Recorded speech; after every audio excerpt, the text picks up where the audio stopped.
when we do praise and worship, we usually stand up and clap, right? We usually do slower or more of the older songs are kind of slowed down. Well, I found more of a hype song, and it's actually based on what I'm preaching on. And I'm preaching over David and Goliath, which is something that gets me the most because that's what everyone's always said. I'm a lot like David because I'm very young and I'm more powerful than I can actually think. I do more things just because I'm smaller and I'm younger. So I want everyone to stand up. She's going to make us do calisthenics, I think. When you hear these words, I'm going to play it 2 times. One time so y'all can hear it and get the words. Second time, we're going to jump up and we're going to go crazy.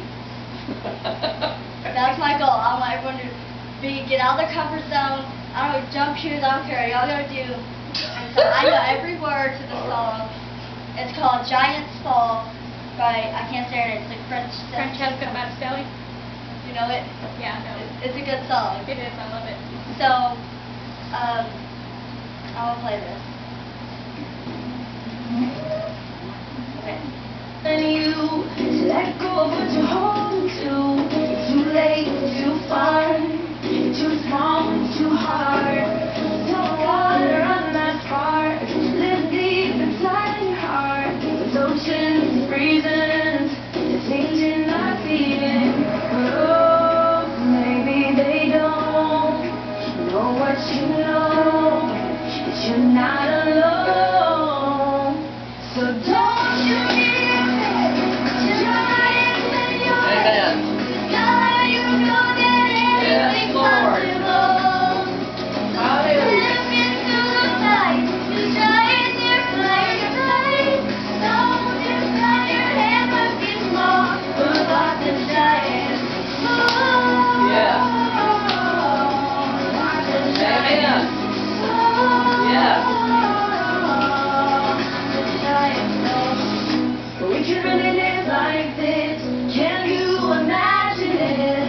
So bold, so brave, with childlike faith. Miracles can happen. Mountains with sun moving. So whatever you may face,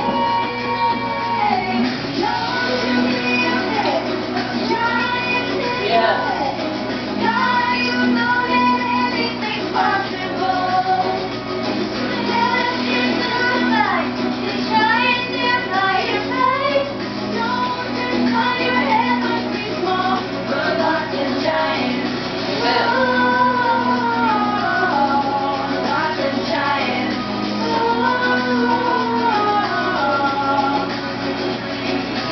I believe. Yes, Lord.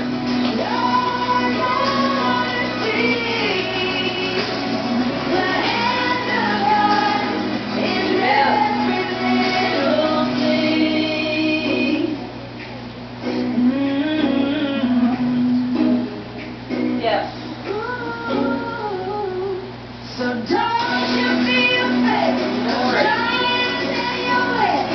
God, you know that anything's possible. Yes. Step into the light. His giants are flying bright. Don't just cut your head must be small. We're lost in giants. Lost in giants.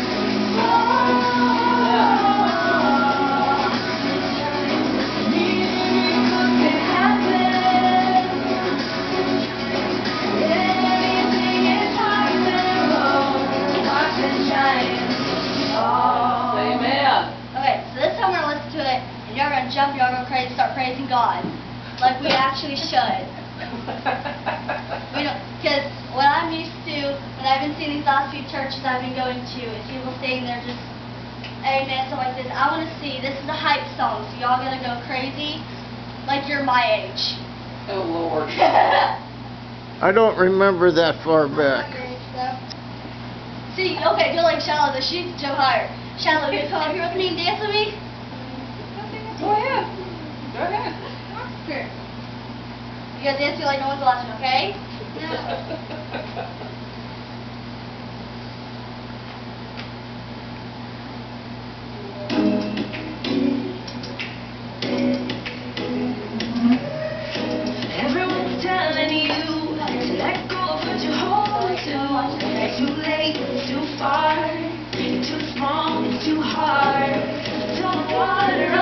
spark. Live deep inside your heart. With oceans raging, sinking not feeding. But oh, maybe they don't know what you know, that you're not alone. So don't you be afraid, shine in the way. The sky is blue and anything's possible. Step into the light, He's right there by your side. Don't just turn your head but be strong, for God's a giant. Yes, amen. Amen. God's a giant. Amen.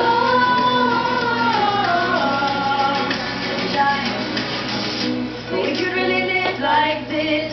Can you imagine it? So bold, so brave, with childlike faith. Miracles could happen. Mountains would start moving. Yes.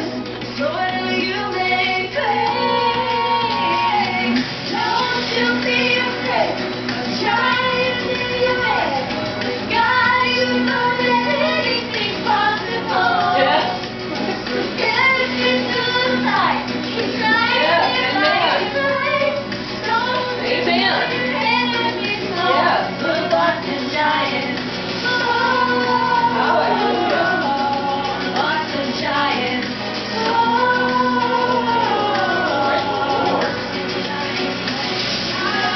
And believe you're gonna see the hand of God in every little thing. Yes.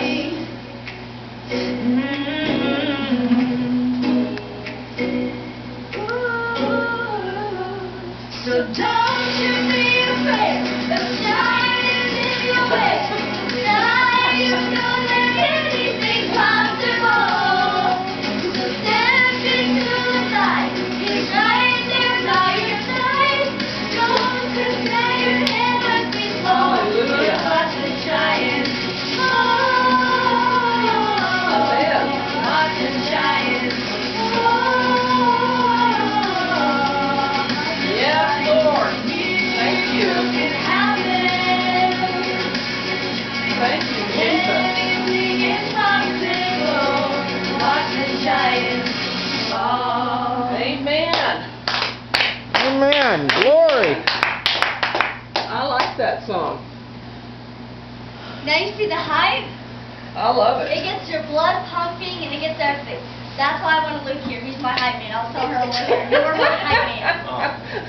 That's the song I play when I clean house. Really? Oh, now that'd be a good song to play. Play 7-day slumber. There's another song I'll show you It's right end heavy. of service. But,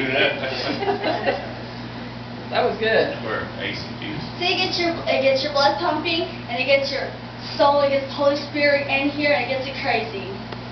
Amen. Okay, we're going to put you in charge of crazy. Oh, I'm good at crazy. I can't jump because my belly keeps bouncing.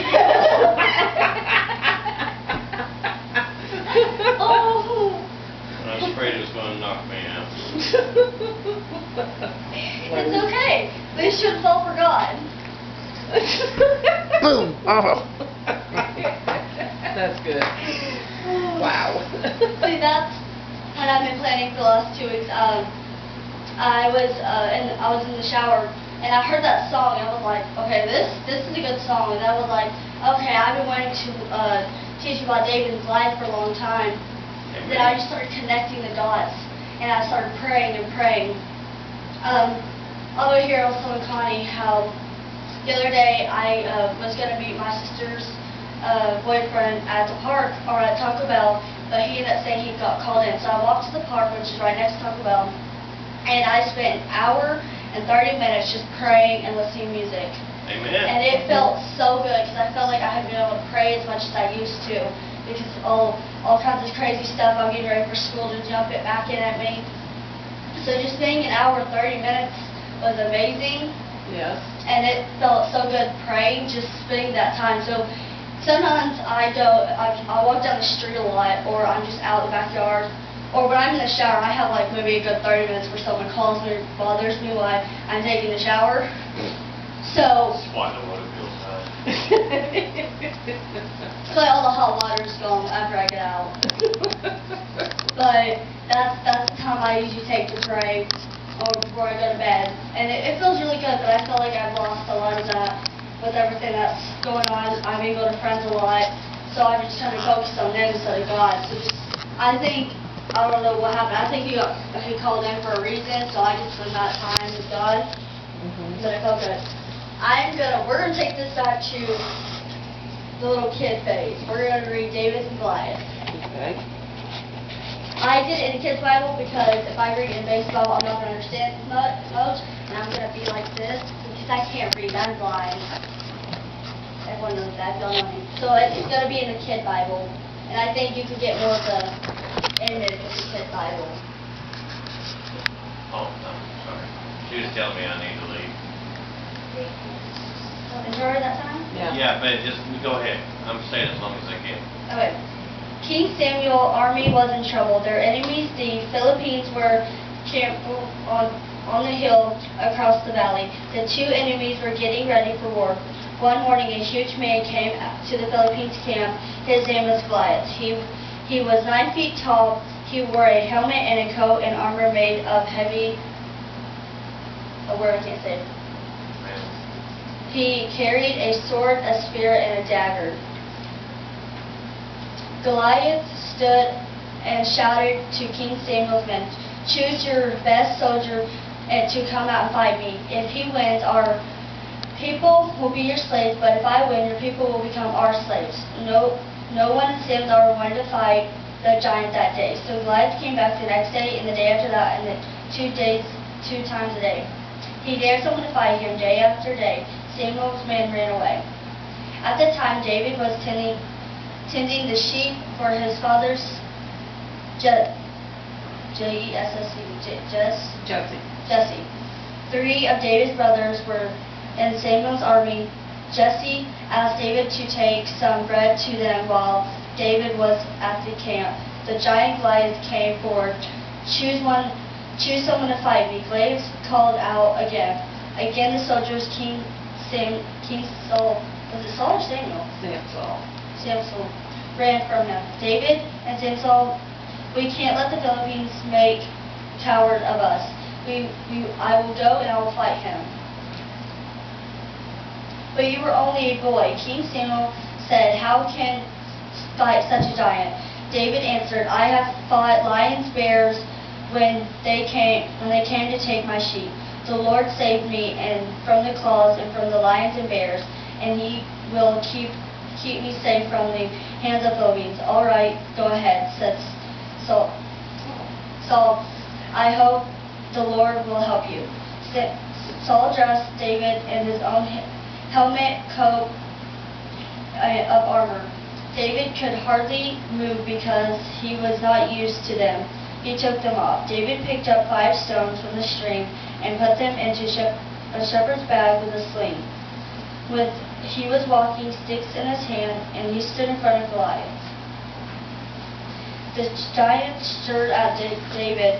"Do you think I am a dog that you can come after with a stick?" he said. "You can come at me with a sword, a spear, and a dagger," David said, "but I come out to fight you in the name of the Lord God all-powerful and all of the Lord all-powerful." David reached into his bag and took out his sling and stone. He took him and shot one of the sons of Goliath. He stood and snaked the Goliath's forehead. He fell face down on the ground dead. When the Philippines army saw that there was a hero dead, as he turned and ran David, and he saved the Israel. I can't say that. Asraclites.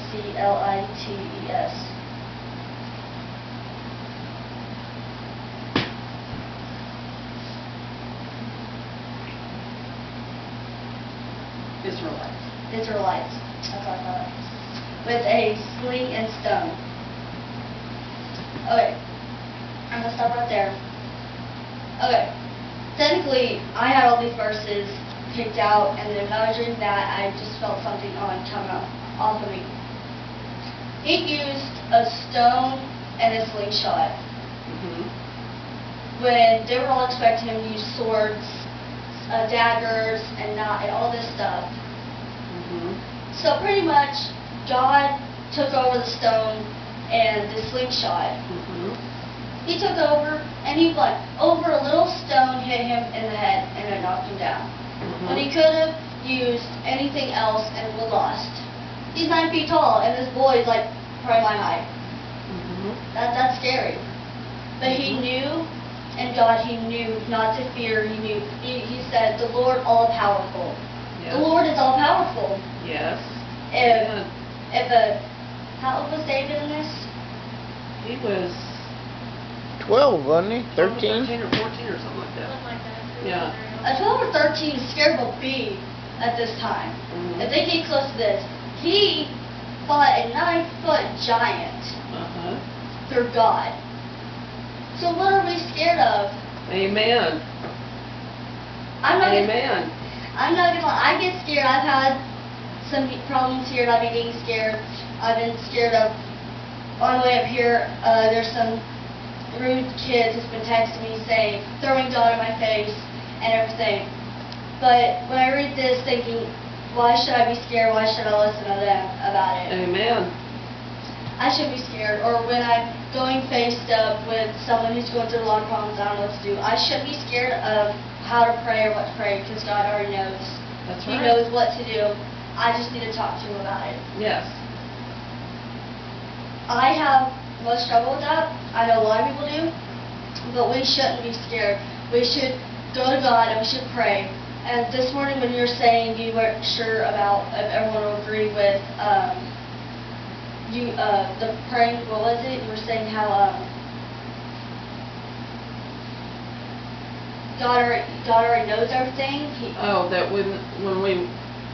what I was saying was that when we get to the place where we step into that Holy of Holies, God knows what we need. Yeah. And He's going to provide that. We shouldn't have to keep asking and asking and asking, because He already knows. See, exactly. That's what I was thinking. Look, he already knows what's going on. He already knew before. I think you should pray about it maybe once or twice. One at the most, sometimes, maybe an extra prayer. Maybe, because sometimes when we first pray about something, usually we don't get deep into it. We usually go, God, I need your help above all of this. I need your help. And then usually when it gets worse, that's when we go, God, okay, that's when because usually during our first prayers, we don't actually let God in. We let Him know what's going on, but we don't actually completely let Him in. Mhm. I do a lot. I'll say, God, we have this and this going on at the house. I need your help. And then once, like that day at the park, I finally went into Him and I said, okay, we need help, God. I said, I know they're praying about it. I don't know how they're praying about it, but we need to let you in with everything that's going on. And He will take care of it. It might not be right then. It might not be at that second. But He's not just going to let us on the side. He's going to help us. Exactly. I keep telling all the family, oh, He's going to do it. He will do it. I know He will. Mhm. It's just not going to be that. He's going to wait for the perfect time. Yes. He's not just going to come in like the house. He could have stayed in the house way before that. He Mhm. could have always been done over. He waited for the perfect time, the right time that He thought was right for it. Like, there's another song by the same singer who sings this, and it's called like Write Your Story. Mhm. And God already has your story written. We just gotta figure it out. And I've been praying a lot about that because everyone says I have this huge anointing over me, and I have no idea what it is. So, and my biggest fear, I talked to Connie and my parents about the mostly Connie, saying, I don't know what to do. Everyone says I have this huge calling in my life, and I'm really scared. What could it be? How am I going to do it? How am I going to be able to get to college? How am I going to do all this stuff? Those are my biggest fears. I don't know what's going to happen. But I shouldn't let it bother me. He already has a plan, so it's going to happen one way or another. Mhm. So I don't know why anyone should be scared. He already knows it's going to happen. Like, He knows what's the next step you're going to take. Exactly. You just got to follow it with God. Exactly. If you take it on your own, you're probably going to fall and you're going to hit the ground. Mhm. Yep. So you have to take it with God. You have to take God with you. Yes. He's always beside you and He's always right there for you. but you're not actually letting him, you're not actually technically taking, he might be there with you and watching, you're not actually taking him with you. You're kind of, oh, I can do it all on my own. I got this. I know I can do it. Take a hold of his hand. Yeah, exactly. Like the door thing you're talking about. Take a hold of his hand. Exactly. You have to take him with you. You have to hold on his hand. You can't let go. Because you let go, you're gonna fall and it's gonna hurt 10 times worse. Yep. Because it might hurt then. If you take God, it's still gonna hurt. But eventually, I heard someone saying this. They said, it might hurt, but the outcome will be so much better. Yes. And it got to me so much, because you're right. It might still hurt with God, stuff might be going on, but you don't realize how much easier it actually is. Like, with all the stuff that's going on, I didn't actually realize how much stuff we do still have. We still have internet, we still have our phones, we still have transportations, we still have people who love us. But we always focus on the stuff we don't have. Human nature. Exactly. As a human, that's what we do. We focus on the one little things we don't have, and we don't realize how much stuff we actually do have. That's right. My old church, I always hear, well, people in Africa, this. It's true, they don't have as much as a lot of countries, other places. We are actually like everyone thinks, oh, we're actually not that free. We're more free than we think. Yep. We have, most places, like girls, if they can't show their ankles anymore of how strict it's got. Guys, they're automatically supposed to be working. They're not free. They can't do stuff. They have to do all the man work. The girls have to do all the cooking. That's how it is in some countries. Here, we have women who are lawyers, who are doing labor. That's right. We are free. We just don't think it. People say freedom of speech. We don't really have freedom of speech. No, we really don't. No, that's the only thing. People say, when I hear people at school, like someone will say something, oh, we have freedom of speech. I go, no, we actually do not have freedom of speech. Because we have freedom of speech, we will be able to preach in school. Because ever since I was little, I've always wanted to open something, and it's like at school, I've always wanted to open like a club thing for Christians and start preaching. But the school's not going to allow me to do that, because it will not let you allow to bring religion in school. And I am so against that, because I think you should allow to bring something like that in there. That's why most kids get out of there, because of either Christianity, drama, everything. You should be able to bring it with you. I should be able to go and start praying anywhere and not be able to get in trouble. I remember one year we were making arts and crafts, and I made like a cross, and I made all this stuff, and I ended up getting in trouble for it. And my mom was furious because of it, because I was making stuff that I was raised and taught to make crosses and be with God, and I got in trouble for it. I am a child of God. I'm gonna make stuff. Like when I tried out for choir, I did a Christian song. When I sing, I do Christian music. Everything I do is mostly either Christian. I have very few songs that are non-Christian on my phone. I might have some. I don't listen just to Christian. Like everyone has their other side music than Christian. Mine, everyone's like, oh, do you hear this rap song? This rap song? I don't have really. You look at mine, it's just an entire list of Christian. But back to what I was saying. Yeah, we let people judge us for it. We let people get inside of us and say, oh, you're doing this, and wrong. You're not a child of God.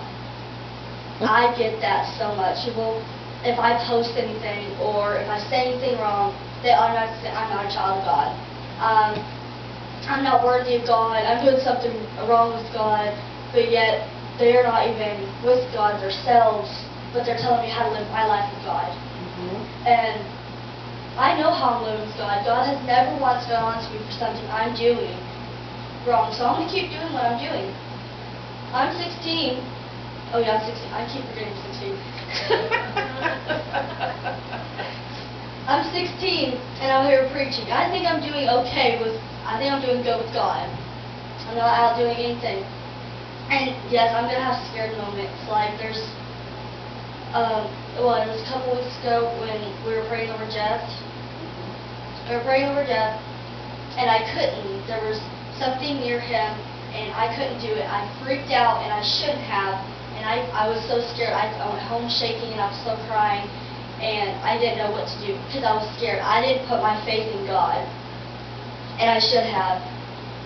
And yes, it was my first time ever doing anything. It's a learning experience. Yes, it is a learning experience, but I'm doing a lot better. I'm praying with God each and every day, and I'm letting God more into my stuff than I ever have. I'm not being as stubborn, and that's what we all should do. It's not just about me. I just say we a lot, but I'm talking about like everyone. We all need to let go. We all need to grab God's hand and take Him with us. Yes. It's like a child. You're not going to leave a child in a room. You're not going to leave a child. You're not just going to walk out and go to the store and leave a child. Nope. The first thing you're going to do is you're going to get the child, you're going to pack him or her up, you're going to get clothes, you're going to get diapers, you're going to put them in the car seat, make sure they're safe with you. It's the same thing with God. It's kind of a switch thing. He takes you with Him. He makes sure you're safe. He makes sure you have clothes. He makes sure you have food in your house. And same thing. If we do not take God, the same thing. We're there. We're just a little kid, and we have nothing to do, and we're scared. So you take God with you, we're not going to cry. You're not going to be scared. Amen. And we do that so much. I've said this before, but we wait till the very last minute before we go to God, before we're up at this altar crying. And a lot of people are stubborn or shy about it. That's why I want to do the song so much, because yes, people say, oh, amen, and they stand in their seats and this and this. When I go to church camp, when I went to my old church, everything, I see kids just falling to the ground for God. Kids. We don't see adults anymore. We still see adults struggling. Oh, I have time. That's the biggest thing I hear is we have time to fix with God. We do not have time. We do not. I didn't actually, I've heard that a lot, and I didn't actually experience and really feel that until my mom told me to watch the movie Left Behind on Netflix. And just really hearing people finally, oh, can I pray with you now? Because the plane was falling. They didn't know what else to do. That's when they were getting right with God. And that should not be the time to get right with God. You should be getting right with God very early. Yes, sometimes you're going to go through stuff and you're going to hate God and, oh, God didn't do this, this, and this. It's human life. Life is going to happen. God can help us through mistakes and everything that happened, and the outcome's going to be a lot better. But you can't just blame God for everything. Nope. People blame God for if someone just somehow dies, they automatically, well, God didn't save them. Well, maybe it was their time to go. Exactly. Everyone's always like that. They always blame God for their mistakes. They should never blame God for their mistakes. It's not God. It's human nature. Amen. For their mistakes, for their sins, for anything that happens, it's all human nature. They just don't want to blame themselves. They just don't want to accept it. Exactly. They don't want to accept that it's just human life. They want to blame someone and get mad at him. And usually it takes an entire lifetime. Sometimes they end up getting back with God, or they end up going. A lot of people don't end up going back with God. They end up going down the wrong path. They're going this way instead of the right way. Amen. And it never turns out well. And then right before something bad happens, they want to get right with God. And they shouldn't do that. They should have got right with God long before that. I talked to a lot of my friends, and they're like, oh, I have time to get right with God. You don't have time to get right with God. Nope. Anything could happen in a second. One of my best friends, she drives. She hit a squirrel the other day, and she started crying. But a car, we've had multiple times where we're driving, and a car will come out of nowhere and come so close to end up hitting us. In that moment, if she did get hit, even if I was in the car, if she got hit, what would she done? Because she has no idea. She don't really go to church anymore. What is she going to do? How is she going to get right with God? She has no idea about it. And I tell my friends, all right, I'm at school, I'm the church growing, I'm the pastor. Everyone knows that. I became a pastor right before school ended. So people are just now finding out throughout the summer that I'm a pastor. So I'm already the pastor of the school. And it's not a bad thing. It's actually a really good thing. When I first became pastor, I started, the first thing I started thinking, what are people going to think at school? That's the first thing. I got scared of, I'm a pastor now. People are going to think everything. And then when we were here, everyone said, well, now everyone's going to start knowing what you did. Everyone's going to know you have to make sure, you have to keep right if everyone's start talking about you. that's the first thing I remember. Oh, people are gonna start doing this at school, this and this, and I'm finally learning I shouldn't care what people think. I really don't anymore. I've let people hurt me. I had a guy on Instagram. He just started texting out of nowhere, and I guess he's seen I was a pastor. He goes, "You're a pastor," because it's on my Instagram. I went to bio, and it says I'm it says church girl / licensed pastor, and I'll start people who end up going on there and saying it. And some guy, "You're not a pastor. There's no way you're a pastor. Do you see the stuff you post?" I mean, there's nothing inappropriate. There's nothing ever inappropriate on anything I post. Everything is clean. I always post about the church. I post about fundraisers. I post about the kids. And then me and my friends. There's nothing inappropriate. And he was saying how the devil's going to get me. Of how he's an atheist and this and this. And I went back. I said, "I'm sorry you don't believe in God. That's your beliefs. I can't force you, but you don't need to be calling." He was calling me these really awful names, and I said, "There's no right for you calling me these awful names. I've done nothing wrong." I said, "The devil's not going to get me, because I know what to do when something like that happens." I said, "I have a church family. I have a family who's there for me, and I preach. I do everything I can." I said, "You're just saying that because you're just offended that I believe in God and I'm so strongly about God. So you want to take your atheist judgment and everything and come at me about it." And I ended up blocking him after he was saying, "Well, I'm going to find out where you live, all this." And I was like, okay. Wow. So I just ended up blocking him. And I went to Dad about it and telling him what happened. And he said, "Just blow it off your shoulder because there's nothing." And I tried. Because that's the most thing we do. I know each and every one of you have let someone will say something walking by you or go up to you and say something about your Christianity. Because the one thing people say is, you're a good Christian. People can see that you believe in God from a mile away. That's what I think people do see that I'm Christian very easily. I have people when I go to dinner and saying, "I don't believe in this and this and everything," and they just automatically see that I'm a Christian from how I act. And I think that's really cool.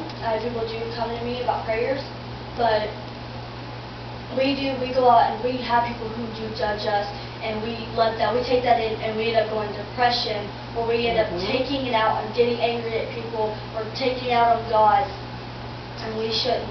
That is so bad. Because he's there to you. He already knew what happened. He knew what happened before you were born. He knew that a certain point was going to happen before you were born. But you still end up taking it on God, because he didn't do nothing about it. Yes. You should, no, you go to God about it. And this is a learning process. I'm still learning about each, every time I come to service, I'm still learning more and more about the Bible. When you first talk about the blood on your hands, if you don't teach people about God, it's blood on your hands. If you don't pray for someone, it's blood on your hands. I never knew about that. Or the bride, how a bride has to have it perfect. I never really knew about that.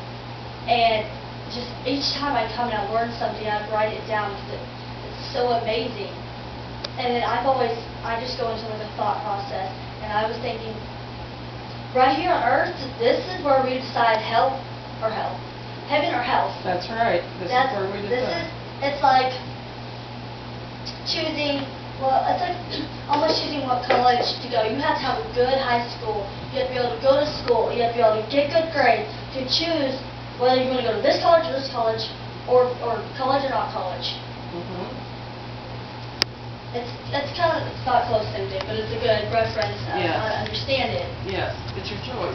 Yes, it's your choice. If you want to come on, if God puts you on earth and you just end up doing drugs, end up just sitting here doing whatever you want, no care in the world, and just think, oh, God's not real, He's not going to do nothing, or God, I know God's there, but I don't want to live with Him. People say He's too judgmental. Or that one who was saying, he goes, Christians think they're all full of it, or we don't do nothing. We're just like everyone else. We make mistakes like everyone else. That's right. We just live with the power of God. There's nothing else to it. We're exactly people. We just live the right way with God, with the the all-powerful God. Yes, amen. I don't know how we could ever be more better than anyone else. It's like a school. Like populars are always better than everyone else. We're all the same. Eventually, right. once we get out of high school, they're probably going to be struggling. We're going to be struggling. We're all going to be in the same boat. It doesn't care what they think. It took me until I hit 9th grade to figure that out. To figure out, I don't care what people say about me anymore. What they say, they're just offended by it. They just don't like about it, or they're just jealous about it. And it took me until I got to high school to finally learn that. And that's what we should all do. We should learn it now, because later on something could come at us and we're going to fall right to the ground. So it's good to learn stuff like this. This is why I'm good. I'm learning all this stuff now. Amen. And taking God with me now, because later on I could go down the wrong road, and then I'm going to know how to get out of it and go the right road with God. Mm-hmm. Because this is our chance. This is our place where we can figure out what we are going to do. Whether we want to go to heaven